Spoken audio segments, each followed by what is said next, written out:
Hello, everyone. Welcome to another case study series podcast on dlife.in channel. I'm your host, Dr. Priyanka Matanhelia, with a Ph.D. While I work as a consumer researcher, I also practice as a low-carb nutrition and lifestyle coach. I would like to begin today's session with the quote, "When I becomes we, illness becomes wellness." This quote by Mr. Anup Singh, the founder of dlife.in, truly embodies the spirit behind the dlife community of nutrition experts. Mr. Anup Singh, an engineer, a silver medalist from the distinguished IIT Roorkee, founded dlife as a mission to combat the spread of lifestyle diseases in India through the power of nutrition. He was also awarded the Icons of India Award by Outlook, a leading Indian magazine.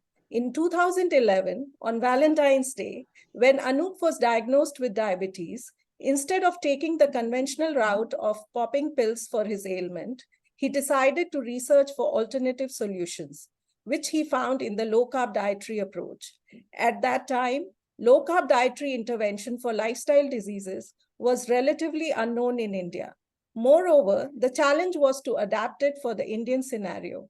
In his true inimitable spirit, Anup came up with the idea of 100 grams carbs per day limit, which made low-carb dietary approach more accessible to Indians. Since then, dlife has evolved to become India's most popular low-carb nutrition platform, which has helped over 2,500 plus Indians to reverse many chronic lifestyle diseases such as diabetes, hypertension, obesity, fatty liver, PCOS, etc. Thus, what was one man's quest for a solution to his problems has now become a story of transformation for many. Today, dlife offers low-carb nutrition guidance and diplomas to individuals who want to help themselves and also transform the lives of many others. It is also an exhaustive repository for low-carb recipes and latest research in nutrition space for those who are already a low-carb practitioner. Today, I have a special guest with me, Mr. Harshil Suvarnkar. Harshil is a man of eclectic interests. On one hand, he makes a living as an investment manager. At the same time, he keeps up with his passion for learning about human biology. As I was learning about Harshil, I came to know that he was also a professional skydiver.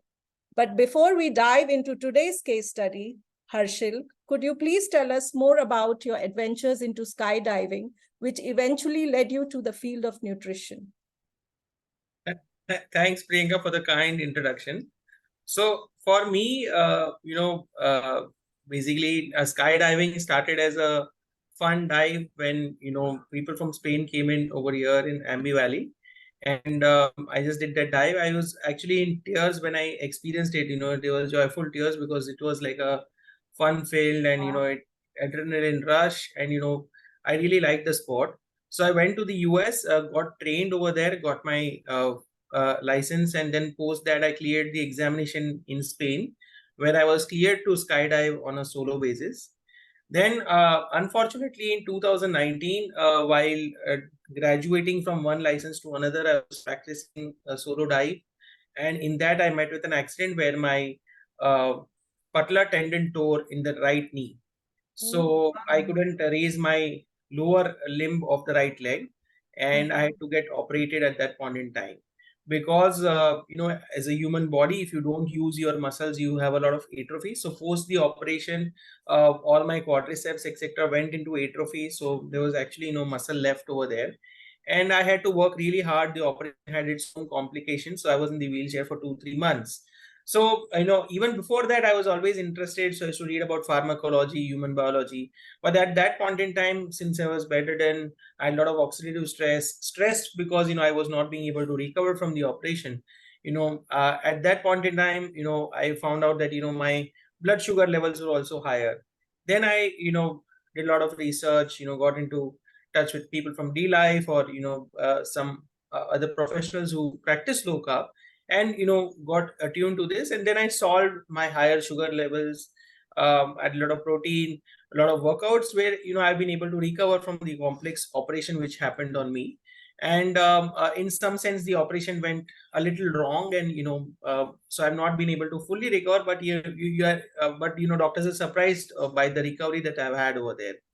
So with that, my inquisitiveness increased, and whenever somebody had diabetes, people used to think about taking medicine. Then I used to always think, why is this person? And I started educating people on it, started doing my own research, started helping people, and I could easily help people come back to normal HbA1c levels. That is the kind of the test for diabetes that people look at right now, which is like more like a curative test, but their HbA1c levels normalized.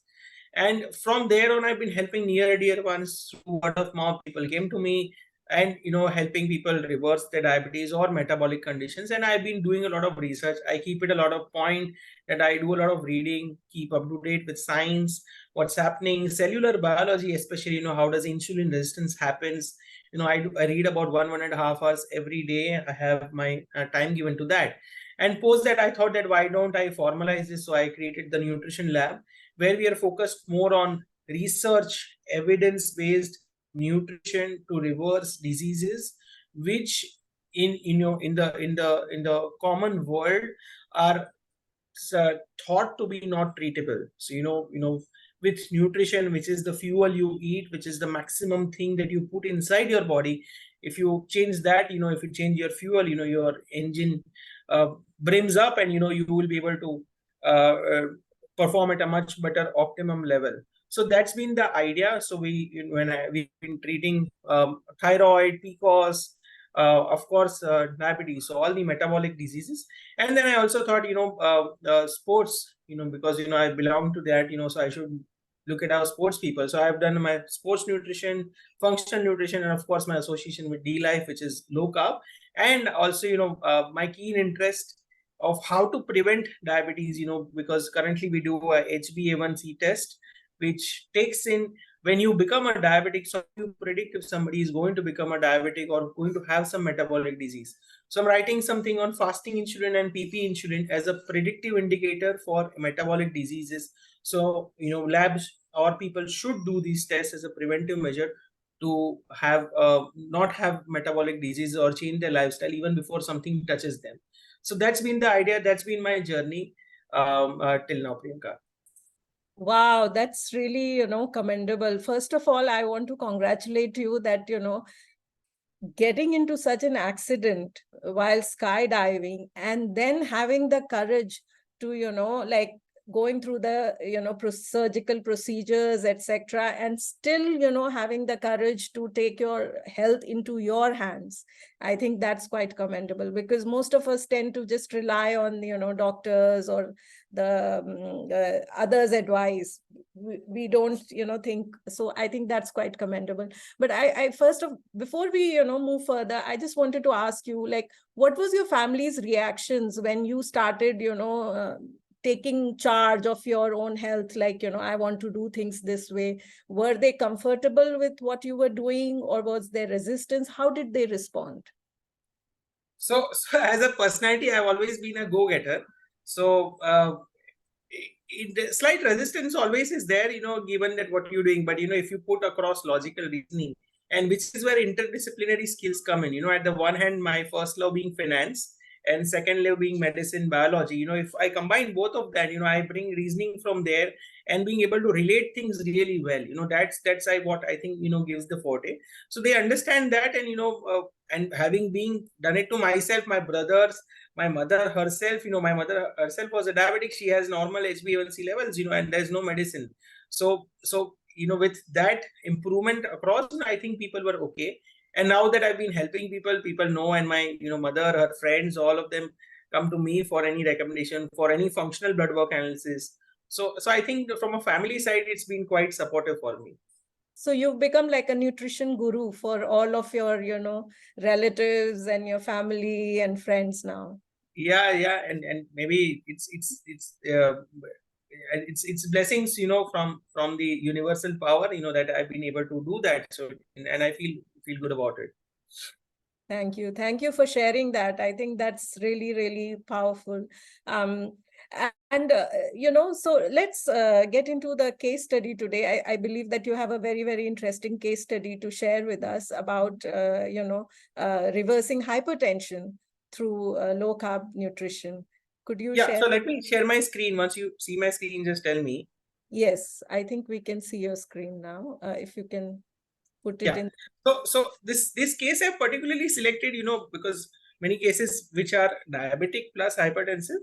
But I thought that I'll take this specific case and I'll tell you why I specifically chose this case later. So it's a very interesting case, and I also wanted to share how the scientific evidence works towards it. So this is a case. So basically, a female, early 40s. She was worried of her hypertension levels. She was going through some personal stress, but she really wanted that her hypertension becomes normalized. Didn't want to take medicines. So her current diet that once I met her, once I discussed, was very carbohydrate heavy with fructose, like fruit and juice consumption. Given that she was told that have a high fruit kind of diet by somebody. So, and it was lacking in protein and healthy fats. Let's remember all the macros equally important, especially protein and fats. If you maybe compensate on the carbs by doing low carb or kind of ketogenic, still that's okay. But protein fats are not going deficient is not okay. So, but then again that she thought that she's doing good given that she's having sprouts etc., which are added protein. But then she was protein deficient. The breakfast consisted of more of poha, idli, dosa, which is more like rice. Evening was like a free diet, given that whatever comes at home. Morning is like in generally these families in the morning people have dal, roti, sabji, and then evening people have like something like dosa, pizza, frankie, etc. So junk in evening is what I would have told. And she had roti, which is wheat consumption was higher, little veggies, so proportion of roti higher, little veggies, dal, and snacking during the day. 2 or 3 times she was snacking. So then I saw her blood test. She didn't want to do more blood tests, so whatever I had, I just got some blood test, and this is fasting insulin. But from her report, I could really make out something. So 5 things that I wanted to point out from her reports instead of showing the whole thing is that fasting blood glucose was 98, which otherwise is considered normal by people. Lab ranges also say that 98 is a normal level, but a fasting insulin was 7.6. Again, lab ranges, I will come to what I'm saying, was 7.6. B12 was really low even according to lab ranges. Vitamin D was 23.3, and her USG of abdomen test suggested that she had grade 1 fatty liver. Now, why I specify lab ranges? Because lab ranges tell you that you are in the 95% of population. So let's say if you are within that lab range, you are 95% of that population. But it doesn't tell you that whether you're optimal. Many a times that people will feel that they are sick, but they still the blood tests are normal. That's because the lab ranges are defined to fit in a bell curve, and over there. But you don't have those optimum levels. So if you test the fasting insulin level, from a functional nutrition or research-based evidence perspective, if you do a simple Google, you will find that fasting insulin levels above 5 point towards insulin resistance. So again, if so what I also wanted to put forth is how is her analysis and what our approach when I look at people. So from the report, I see that there is early insulin resistance. A blood glucose level, fasting of around 80 is okay, but 98 is like, inching towards 100 plus is considered pre-diabetic, even as per lab ranges. She had early insulin resistance, given there was heavy micronutrient deficiency. Her B12 levels were very low, D3 was low. Of course, there was stress, which was there. And it's an imbalanced macro diet. So focused more on carbs, very less on protein and fat. Again, she never added ghee to her roti or to the consumption, so it is very, very less fat consumption. So again, that's a very important parameter. The approach that we follow, and for most of the people that I look at, we do the blood work analysis, which is like focused on functional ranges where your optimum health is important. Then your current diet, lifestyle, what is your goal? Like for a sports athlete, the goal might be different. For a normal person, the goal might be that I want to do this, I want to be able to do this, I don't want to have this. So your goals are important when you are making a plan for somebody. And then deep subject matter research or evidence-based studies is what one should know before you are planning for something, or the knowledge on how things are working internally on the biology, especially for that person, because every person is different, every biology, there's a lot of genes, everything involved. So, based on that, you make a final holistic plan. When I say holistic plan, it's the diet, it's a little bit of supplementation, and it's a little bit what you address for stress. Small things, box breathing, abdomen-based breathing, or what you should do walk, stop staring at your screen. If you stare at your screen in the night, you don't have melatonin production. Melatonin production can affect a lot of things. So if you don't live in the circadian rhythm, small things like this, you try and advise those people who approach me for nutrition. Now that we've seen insulin resistance, micronutrient deficiency, and she had hypertension. So now, let's look at the scientific evidence behind it. I just wanted to touch base. I'll not get too technical. Let's try and understand. It's a very simple thing. Everybody can get this logic. So for a normal person who is not insulin resistant, insulin acts and helps relieve hypertension. But somebody who is insulin resistant will have increased level of insulin. And when you see the screen on the right side, I've made there's a flow chart which we made. So insulin resistance does overstimulation of the sympathetic nervous system. Now, what is the sympathetic nervous system? Sympathetic nervous system is responsible for the fight or flight response in the body. When I say fight or flight response, so whenever let's say you have a stressed situation, whenever let's say you are driving a car and let's say a kid comes in front, you put the brake, so your heartbeat will go fast, your attention will become span, your blood flow, pupils will become. So that's the sympathetic nervous system which activates your fight or flight response. So which is like the emergency responses. So if you have insulin resistance, it activates the sympathetic nervous system. And when the sympathetic nervous system is activated, you have a release of something called as norepinephrine. Norepinephrine activates something called as the RAS, which is the renin angiotensin aldosterone system. This system is a complex system between your liver, lungs, and your kidneys, which regulates your blood pressure in the body. Which first thing does is signals the kidney to not excrete sodium, which is basically not excrete salt. So despite the amount of salt you would be having, you will still be retaining a lot of salt and water. So maybe, we keep the devil's advocate and say salt for blood pressure, but it's the sugar. Because eating sugar, insulin resistance, sugar, carbs, and your salt levels, are not responsible, but it's your sugar which is controlling the salt. That is point one.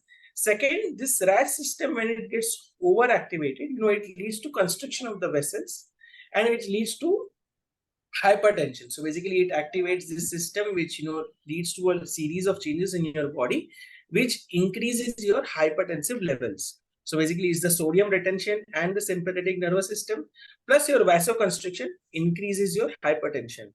So this was the part one, if you look at the scientific evidence of how this was working for her. Second is the micronutrient deficiencies. A lot of people get high homocysteine in their blood markers these days, which is a B complex, which is B6, B12, and folate deficiency. When they have these three deficiencies, what happens is that homocysteine is responsible for increased hypertension. Homocysteine is like an amino acid. It scratches the arteries kind of thing. So homocysteine is responsible for hypertension. Then she had very low vitamin D3 if you see. When you look at vitamin D3, it's actually a hormone. It's not a vitamin, but it's called vitamin because it comes from the word vita, which vita means essential. So if you don't have D3, you die. It's a hormone which is responsible for so many functions. So in some sense, vitamin D3 also is responsible for regulation of the RAS, which is what we saw as the system, which is the renin angiotensin receptors system, which regulates your blood pressure in the body. And third is magnesium. Most people, given that food is made in the same soil over and over again, the change of kind of food that we have is decreased. A lot of less green leafy consumption, or less. If let's say somebody is not having non-veg, you don't have enough magnesium which you are taking in the body. Magnesium is an antagonist to calcium. Calcium constricts the arteries. Magnesium frees the arteries. So it's a vasodilator kind of thing.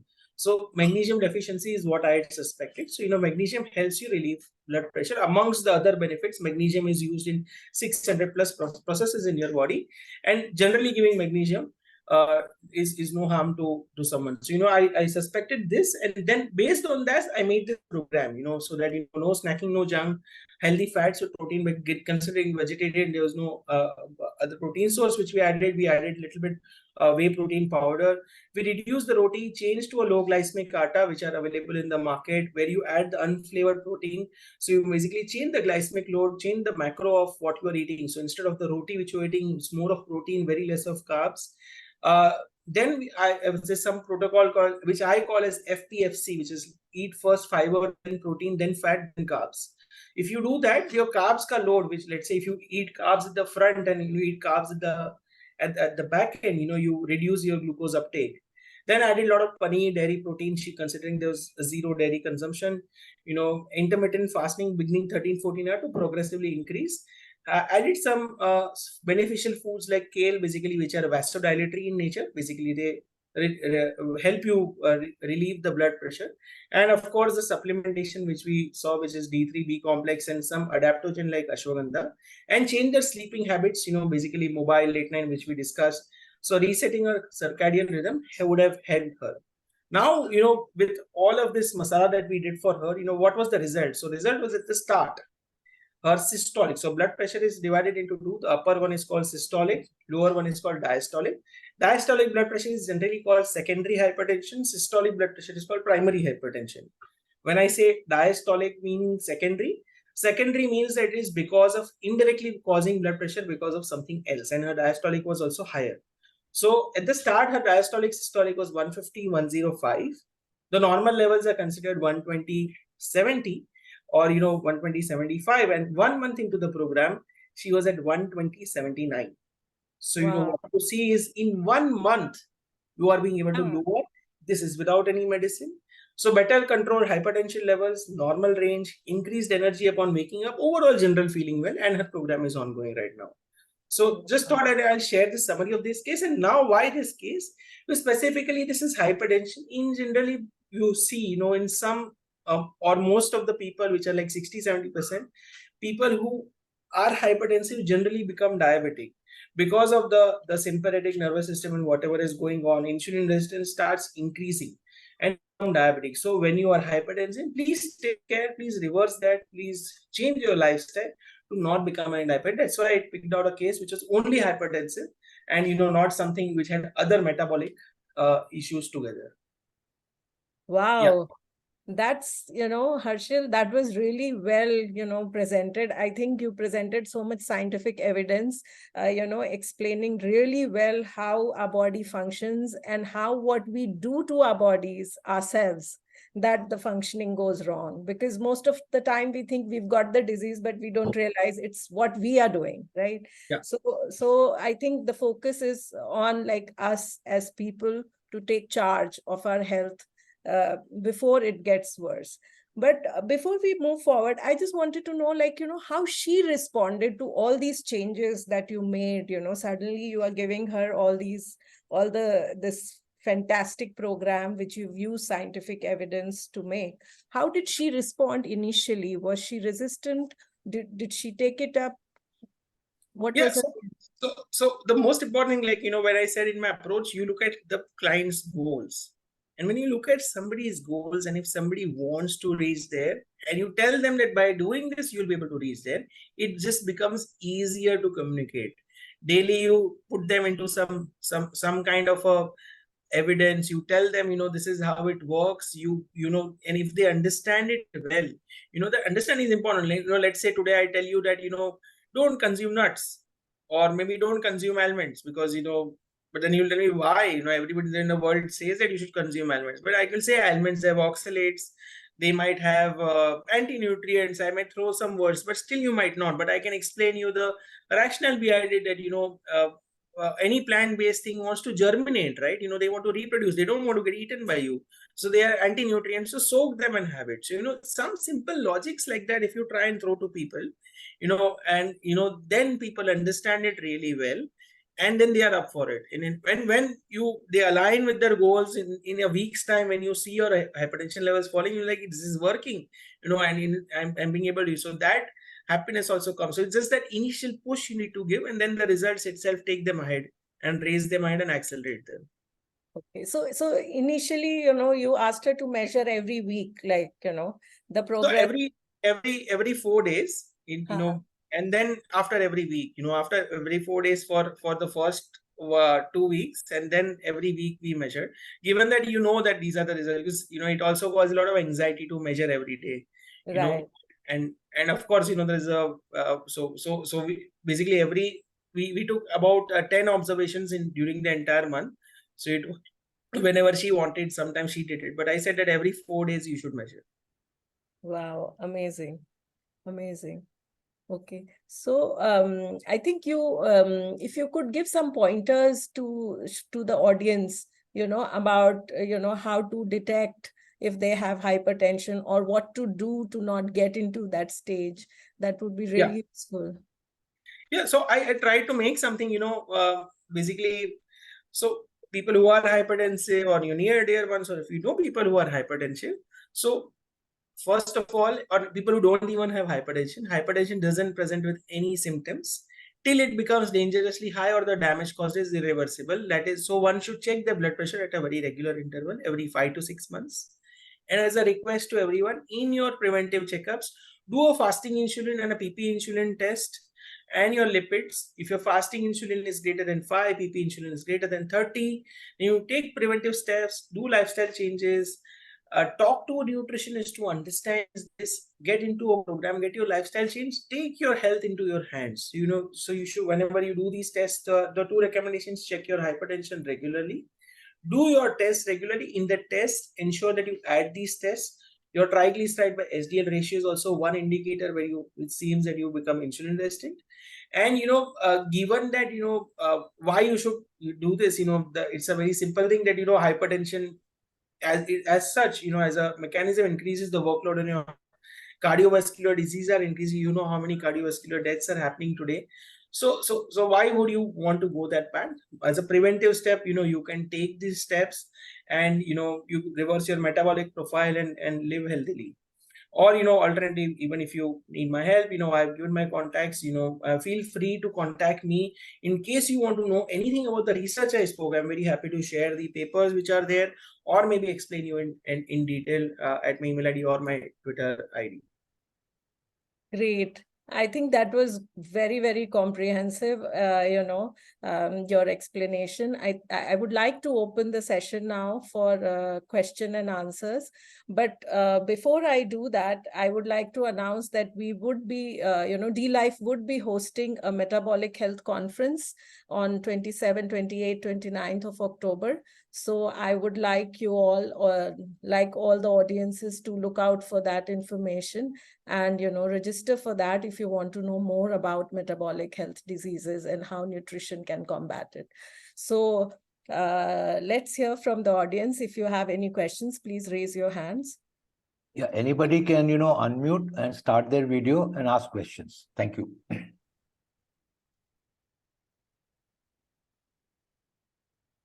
Can I go first, Yogesh? Yes, sure. Yeah, amazing win in a very small sort of span of time, Harshil. That is really fantastic to see. Very, very trivial, probably couple questions. One is, I don't know whether I missed on any medications which were present earlier and which got, she could get rid of later. That's one thing. The other one is about the salt, right? And that was a very, very important comment that you made. So if you can just walk us through in terms of what happened to the salt part, and then whether, how easy or difficult what was it for them to basically start increasing or whatever, to get out the fear that they probably had about the salt as such, or any other foods for that matter, associated with, let's say, diabetes as such. Salt is one we know. Anything else that was there and that probably got increased because of the low carb, and how they could get convinced and things like that. Yeah. So first is there was no medicine. She was afraid of medicines, so they didn't want to take any medicine. So there was no medicine involved over here. Only the supplements, which is the D3, B12, and ashwagandha, which was involved over here. Yeah. So that's on the medicine piece. On the salt piece, people should realize that the sugar is the problem and not the salt, because the sugar is controlling the salt, in effect, because of all of the changes and the RAS, which is the renin angiotensin aldosterone system, which I told you of, it induces and signals the kidney. So higher insulin in insulin resistant patients. The word insulin resistant is important because normal people know, but in insulin resistant people, the kidney signal to not excrete sodium from the salt. Otherwise, if you have tons of salt, it's going to get excreted from your kidneys. It's not going to cause too many side effects. So what I'm saying is, don't reduce the salt. Let's not demonize salt the way it is. Let's reduce the carbs and your overall sugar intake, which will itself control the sodium balance. So you need not balance sodium by nutrition. By nutrition, you control only your sugar and your carbs, which is the thing. And second, by reducing your salt, there are papers and there is much more evidence, and if you go in the metabolic health conference, take any of the speaker, you ask any of them, or, there are many research papers, in fact, published by the speakers coming in the metabolic health conference, saying that lesser salt makes you insulin resistant. So because lesser salt is also not there. And let's remember, sodium is a very important electrolyte. If you don't have electrolytes, sodium, magnesium, calcium, potassium, it causes irregulatory effects, and which is why athletes, high performance people take electrolytes. So that's the story behind. So let's control the sugar and carbs and leave the salt aside. Of course, what I'm not advocating is that not increase the salt too much, but of course. And sorry, I'll reframe the question. Sorry, and could be a very short answer as well. So I was specific about this person's psyche. I think about salt, all of us have already been sold on. We have been doing, in fact, contrary to what you just said, I probably would ask even the hypertensive people to have a little more salt as well. I wanted to understand, what was the psyche about this person and how easy or difficult it was for her to maybe even retain that salt or maybe increase a bit, just in case if it was increased. So it was very easy because this person was, in fact, a Jain who does fasting regularly. So I could very easily explain the logic over here. Is, let's say if somebody fasts for 24-36 hours, in the initial period, they lose a lot of weight. Yeah. Because you tend to release all your water, etc. Absolutely. So basically that's because your insulin goes down and you lose the water weight, which has been held up by the body. So I explained this logic to her, and then with this logic, she was okay. Awesome. Awesome. Yeah. So the only thing that I wanted to basically get our viewers to understand that, salt is not the issue, and what basically that person, how quickly she understood that, because in a month's time, everything got corrected, was amazing. Phenomenal as such. So, a lot happens because of probably the mindset change, and the quicker that we can do that, I think that can help us getting to the win very, very quickly as such. And for me, the benefit was that she was very mildly insulin resistant, not too much, so it was very easy to make the changes. Right. Awesome. Great. Thanks, both of you. Yeah.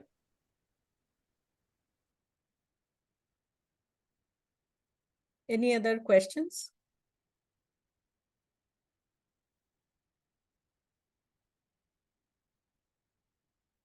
I think I have one more question, Harshil. How did she come to you? How did this lady come to you? Did she know, or through someone? How did she come? Somebody whom I already had helped reverse something, referred me to her. So how do you find, this correction through correction of metabolic health diseases through nutrition? How easy it is for people to, what is the rate of acceptance of this sort of, therapeutic dietary intervention? I think 70-75% people accept. And then, as somebody, you need to understand it's human nature, which is very resistant to change. So then you don't put somebody into very low carb diet. You just graduate them from one step to another, make them see the changes. As you change little, they see to the end. So let's say, if you take a diabetic patient, who is taking medicines, is at, let's say, 200 blood sugar on fasting. उसको बोलो कि ये change करो आप same medicine के साथ में, then he will come down to 150, 160. Tell him, see, I told you this, but now let's change this. Now let's see this. So like a step-by-step approach. It's like hand-holding a baby and making them learn to walk together, and then you feel the joy when the baby starts walking. It's the same journey. Is what I would put it as. Thank you. I think that's a very, very, good explanation, because, nutrition is, although very important, people are still resistant to the dietary changes, right? So, and to believe that, okay, it can prevent or cure diseases or reverse diseases. So I think that was very, very helpful to know. And also one question, because most of us here are low carb practitioners, who want to help their families or friends. And since you've had such a success, what are some of the tips that you would give them to, really make a success on this journey? Yeah, so for everyone, I think, of course, we focus on low carb. Low carb is the key.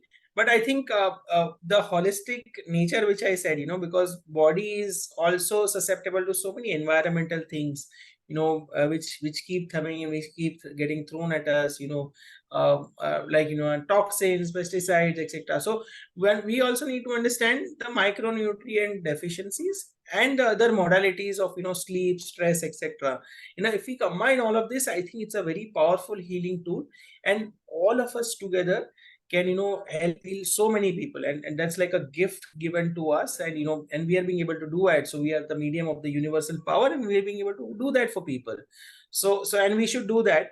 And of course, a great respect for doctors, and working with a doctor as a team, treating together, removing the medicines with a doctor is also one more joy. You can write a letter to the doctor saying that this is the protocol that you want to follow. Doing it with the doctor is also good. With the doctor you make somebody leave medicines, that's another joy that you can get. So my tip is, of course, low carb nutrition, the important piece of supplementation, and ensuring all the micronutrient profile is up to the level optimum. And I think, and the other modalities for healing like sleep, stress, etc., makes it like a fully holistic program for people.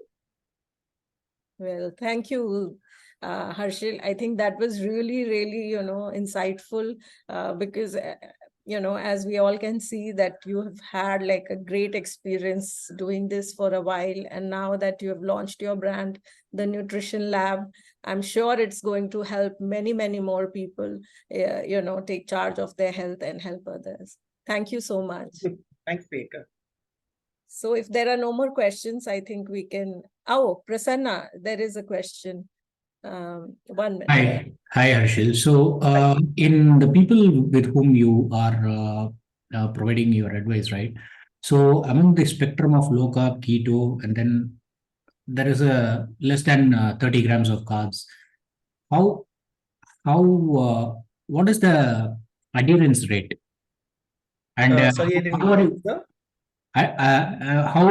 how much people stick to it? That is how much they adhere to, whether it's a low carb or keto, or is my question clear? So the adherence, yeah. So with the adherence issue. So see, everybody has their own time where they, first mindset that I tell people is that there is nothing called as cheating. If you make it your lifestyle, that this is my lifestyle, this is what it is. This is what I like, this is my choice.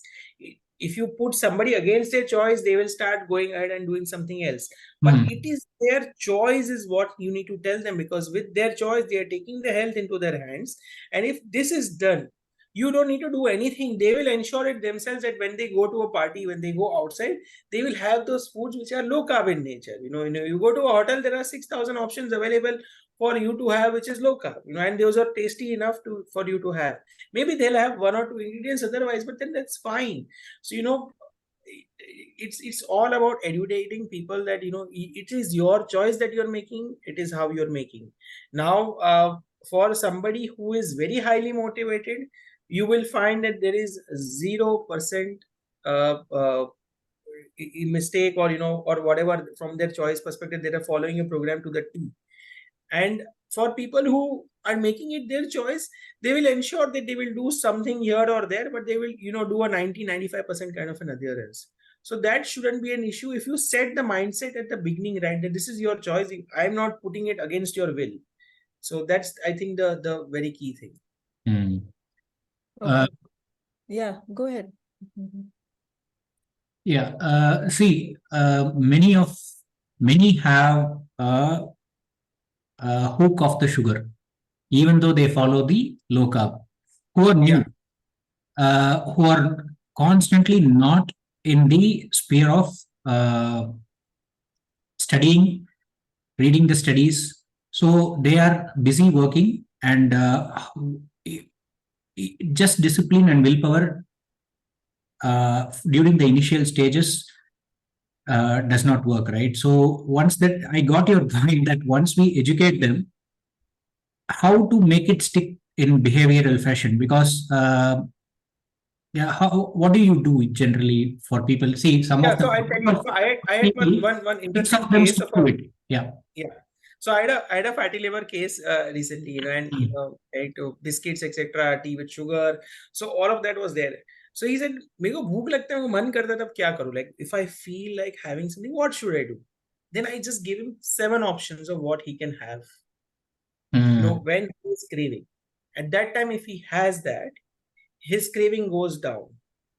Second things, hunger or the addiction always comes in spurs. It's not like a constant thing that you are hungry or you have a sugar addiction. At that time, let's say you have a glass of cold water, you also have a green tea or diluted buttermilk, that the hunger or the feedback loop changes. So, that's how you tell people to, modulate themselves and get control of them. Given that sugar is more addictive than maybe heroin, cocaine is what is generally known, and when people are insulin resistant, insulin levels are higher, that will cause some pangs. But then you give them these alternative options, which help them to get away from these cravings.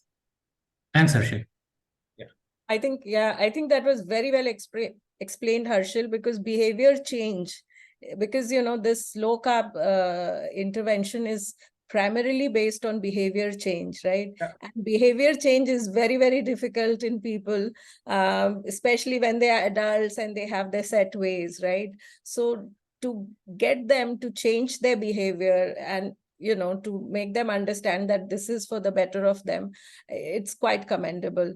I think one point, if I may add, is that like what you said earlier, that you took her current dietary lifestyle and you explained to her what she was doing and how that was impacting her health. I think can probably be the starting point of making them understand, making people understand that what they're doing is not really helping them. In fact, it is detrimental. So then if they do this, it will help. So probably that, really helps. I think that was a very, very good point. I just wanted to point out. Yeah. Okay. Thank you so much. Any other questions? And I think one takeaway which I would take from this conversation, especially the case study, of course, the entire story is so inspiring, but it's not the salt, but the sugar that is the problem and the cause of all syndrome. So I think we must focus on cutting out sugar, but, embrace salt because it may help you. Yes. Okay. Anything else? Anything you want to add, Harshil, as the last note for our audience? Hi, Harshil. Vineet this side. I have a question. Hi, Vineet. Hi. So, as we were discussing salt, importance of salt. So, as an athlete, who is working out 2 hours every day, excreting all the sodium, like we are running for 2 hours continuously. So, how much salt is safe to, to take extra salt in a day, like two spoonful or 3 spoonful? So I have that question because I have noticed that energy levels goes down in many of the athletes. They complain about, energy is not there. They don't get that extra kick, you can say. So what importance salt plays in this scenario? So I get it. So for sports athletes, let's say if you're working out for 2 hours, what you can do is measure weight earlier when you start your workout, measure weight after your workout. If you've lost, let's say 1 kg, you rehydrate yourself at 1.5 liters of water with the electrolytes. So, with the electrolytes, which is salt and little bit of magnesium. So which will give you a cellular level kind of hydration. So, if you put the electrolytes in water, you get hydrated really well, whatever weight you've lost. So you just test it for once and that, then you will get an estimate of how much water you're losing, because everybody has a different amount of perspiration, amount of loss that they do. So, so keep this in mind, then have water with electrolytes, and then see that in terms of the energy levels that you are reaching. Now that given that you are an athlete, and I'm assuming that you are not insulin resistant, if you have a little bit more salt also, it's not going to cause any harm to you. Given that you work out regularly, if you work out for 2 hours, I'm assuming that you will not have any metabolic issues and your other diet is fixed. So then you need not concentrate on amount of salt you take, concentrate on the carbs that you take. Don't take simple carbs or the processed foods. Take complex carbs or whatever is required, or maybe try and fast, because for an athlete now it's said that it's a boon for them to have metabolic flexibility, especially for endurance sports. Given that your fat itself, if you tap into the fat reserves, you have 50,000-60,000 calories of kilocalories of energy which you can tap into. Whereas let's say if you are a cyclist, you are wanting to tap into something like carbs, you need to have those gel tubes, etc., which is like again sugar, etc. So the metabolic flexibility of how fast your body flexes between fat glucose is very important. So you should fast really well, you should understand the importance of carb loading, etc. And I would not want to go into the details too much, but that's the broad framework which you should look at. Sorry, but I forgot to add, if the athlete is low carb, then what will be the scenario? Don't worry about the salt. Okay. So we can take 2 to 3 spoons. Yeah, of course, there is no issue in that. Priyanka, thank you. If you allow me, I can add something here. Yes. This is Arun calling. Yes, actually, every person, whether he is athlete or not, minimum 8 grams salt is needed. Minimum. Because if you're taking 8 grams salt, only 40% of that salt is sodium in fact. Rest you are not going to take. Second thing, whether even you're athlete, you may increase up to 10 gram, 12 gram, 15 gram salt. No problem. No problem. Don't fear salt. Actually, salt is what you are taking. All additional salt is drained from the kidney. But the problem is this, there is one enzyme called sodium glucose cotransporter 2 that actually reabsorb the glucose and sodium again back to this. When you have a high insulin resistance, but this man, I think Vinit was questioned, no? There is no insulin resistance, so no worry for that. That will be go out additional salt. But one more thing we have to take, when you are sweating, it's not only the sodium you are losing, you are also losing potassium and magnesium heavily. So you have to take all care of all this and take salt. No fear of the salt. See, I am not an athlete. I am taking every day 10 grams salt. Here it is. I just want to... And second thing, one more thing, taking salt with food and taking salt with water is 2 different things. The taking salt with food is not having the same effect as you're taking salt with the water. So my suggestion to even normal person, or even all these people hearing me, take salt, minimum half teaspoon salt with 1 glass of water, minimum 8-10 glass of that water. Am I clear, Vinit? Yeah. Yes. Thanks a lot. Thanks. So can I? Feel tired, I'll give you one last piece of advice. Take 1 coconut water before your workout. Take 1 coconut water, add salt to it, add whatever amount of water. So with the salt, coconut water, and little bit of magnesium that you add onto it, it will become your electrolyte water. And then post sports, try this, and I'm sure that you will not feel tired. Yeah, very good. Very good. Done. Thank you, sir. Thanks a lot. I just wanted to show everyone that I am having salt. Okay, so any other questions or comments? Any Pooja? Okay, yes, Pooja, go ahead. Hello, ma'am. Very good session, sir. Harshil, sir. Pooja this side. Sir, which salt do we prefer daily? Is it white basic Tata salt or black salt, pink salt on a regular basis? On a regular basis, there is no issue. If you're having a proper diet, you can have Himalayan rock salt or pink salt also. Normal salt is generally processed, so you can switch to a pink salt or rock salt. which has more minerals than normal, the salt that we get at home. Even sea salt is quite Yeah, good. yeah. So any other point of salt rather than the processed refined salt. The best salt is a sea salt. Yeah. There is the impurities, I agree. But compared to rock salt, which have some metal impurities, which you are not able to see. But if you take continuously, every time taking the rock salt, so slowly, you will find your blood report will tell you that these metals are high in your serum. That is a clear-cut indication. So when you are looking towards your blood report, look towards what are the toxic elements or toxic metals are rising in your serum. So try to get just simple sea salt. No fun, no nothing very hi-fi salt. There's a lot of ads coming on for the salt, but go for the sea salt. Simple plain sea salt. Okay. Thank you, sir. Any other questions?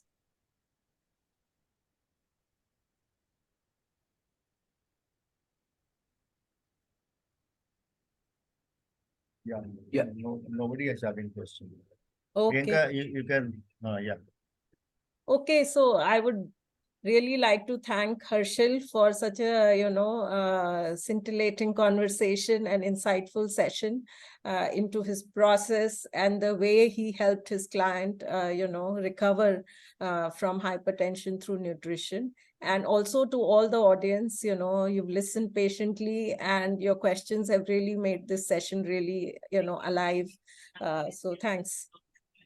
Thank you, Priyanka, for hosting me. I think we need to take a picture.